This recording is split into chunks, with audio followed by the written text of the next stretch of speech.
The Rambling Geordie. Look, I feel like a mug, actually. James O'Brien, the great moral compass of LBC. The man who never stops telling us how clever and how decent he is. Until this week, of course, when he finally admitted what half the country has known for years. He is a mug. Not just any mug, a fully paid up, race-obsessed, useful idiot mug who got played like a cheap fiddle by a disgraced Cambridge professor. Cast your mind back to April 2023, okay? James O'Brien sits down with Jason Arday, the man sold to the world as Cambridge's youngest black professor, the inspirational figure who couldn't speak until he was 11 and couldn't read until he was 18. O'Brien doesn't just interview him, he falls for him hard. And I think what you do is provide almost a lighthouse to the issues. You bring an honesty to the issues. And when I say honesty, I don't mean honesty, I mean yes in truth, but you bring something, an authenticity that could be compromised, and you haven't done that. And what it kind of is an exemplar for how all of us, I think, need to be. And so what you've done is beyond remarkable. And Thank you. I don't know if you knew how much of an impact you've had on people in our sector, and as long as we've got people like you kind of, steering our ship, I think we're going to win. It's a good job you did that at the end of this interview, because I'm very emotional to hear that, Jason. Thank you. No. And thank you for your time today. Jason Arday, thank you. Thank you.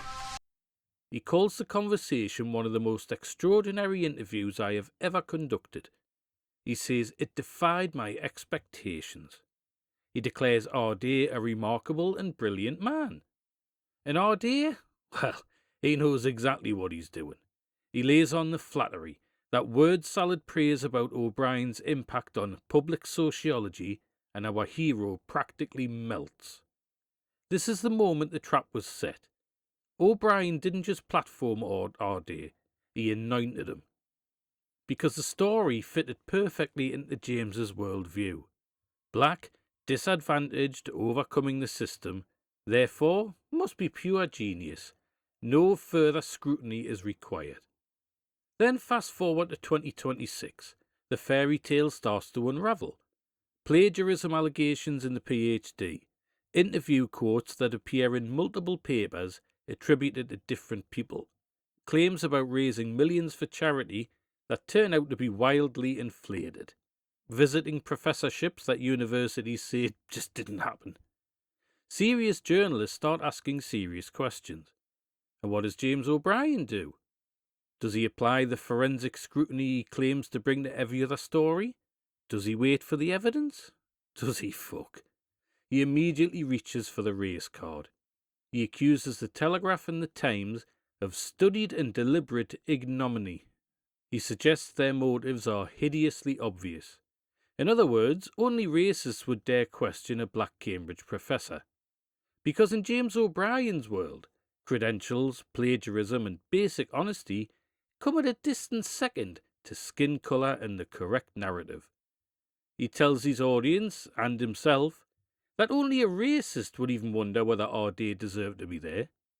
And since James is most definitely not a racist, well, the story must be true. Then the inevitable happens. Cambridge opens an investigation. Arday resigns. And suddenly on his LBC show, the great truth teller has a very, very personal reaction. Here's James O'Brien in his own words. What's your takeaway here? Because mine is very, very personal. I can't separate the personal from the public. I feel like a mug, actually, is the short answer. I don't feel guilt. I don't feel, oh, you should have done differently or you should have done better, because, I mean, who would? Who would meet a Cambridge professor and immediately start thinking, God, I wonder whether you actually deserve to be a Cambridge... I certainly wouldn't do that. If I was a racist and I met a black Cambridge professor, then I probably would find myself thinking, yeah, really, black guy, professor, I don't think, but I'm not a racist, so it didn't cross my mind. But it's more the personal contact that I've had with him subsequently that makes me feel like a mug. The fact that he thought I was someone that he might be able to persuade to stick up for him when he knew that he'd done wrong. So let's translate that. He still refuses to feel any guilt for misleading his audience or smearing journalists. He still frames basic skepticism as racism. And the only reason he feels like a mug is because Arday had the nerve to contact him afterwards, knowing full well O'Brien was a soft touch who could be relied upon. Arday didn't just think O'Brien was a mug, he knew it, and he was absolutely right. Now, this isn't just a one-off, mind. This is James O'Brien's entire operating system. Who remembers Carl Beech, the man whose fantastical abuse claims O'Brien himself helped amplify? Claims that destroyed lives and were later exposed as pure invention. Same pattern, same gullibility, same race to believe whatever fits the narrative, same mealy-mouthed climb down when the truth becomes impossible to ignore. O'Brien doesn't do journalism when the story flatters his politics. He does advocacy, he does pandering, he does emotional investment. And when it all collapses, he still can't bring himself to say the simple words, "I was wrong. I suspended my critical faculties because of ideology." Instead, we get this: "I feel like a mug, but I'm still not a racist and I still feel no guilt." Jason Arday got exactly what he wanted from James O'Brien: unquestioning support, a high-profile platform, and a ready-made defender who would cry racism the moment the evidence appeared. And O'Brien, well, he got exactly what he deserved, didn't he? A public reminder that when you let ideology replace skepticism, when you treat race as a substitute for evidence, and when you pander to the story you want to be true, you end up looking like what you are: a fucking mug.